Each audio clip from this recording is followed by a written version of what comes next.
Hello guys, welcome back to my YouTube channel. In today's video, I'm going to show you how to change background Google Sites.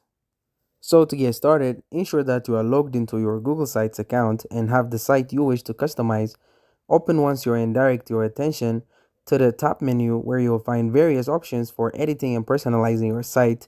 The ability to change your background allows you to inject personality or professionalism depending on what your site represents. So let's dive right into it. First, you'll need to locate and click on the image icon.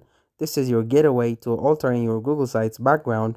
By doing this, you open a world of possibilities to infuse your site with your unique flair. When you click the image icon, it will reveal a variety of options you want to focus on. The one labeled upload because we're going to use our own image for this background change rather than selecting something from an existing library or gallery. Next, click on the upload option. This will prompt your browser to open a file selection window from your computer. Here, you have the opportunity to choose the image that best represents your website's purpose or aesthetic, whether it's a serene landscape or a corporate logo or anything that resonates with your message. Make sure it's ready and accessible on your device. Keep in mind that the image should be of high quality and appropriate dimensions to ensure it looks good across different devices. A crisp, vibrant photo can work wonders in capturing the attention of your audience.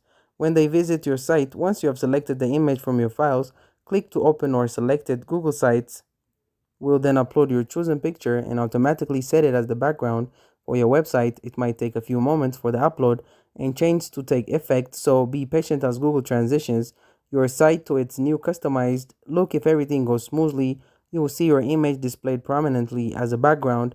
After your background is set, don't forget to preview your site to ensure that the new background aligns well with your site's content and overall designs. Check how it appears on different devices to make sure it provides the right visual experience. Complementing your site's text and formatting this step is crucial for identifying any adjustment that might be needed to optimize your site's usability and appearance. And there you have it. By following this step, you have successfully changed your Google Sites background to reflect your personal or business identity better. The best part is that you can change this as often as needed to keep your site fresh and engaging. And thank you guys for watching this video. If this video was helpful, don't forget to like and subscribe to my YouTube channel.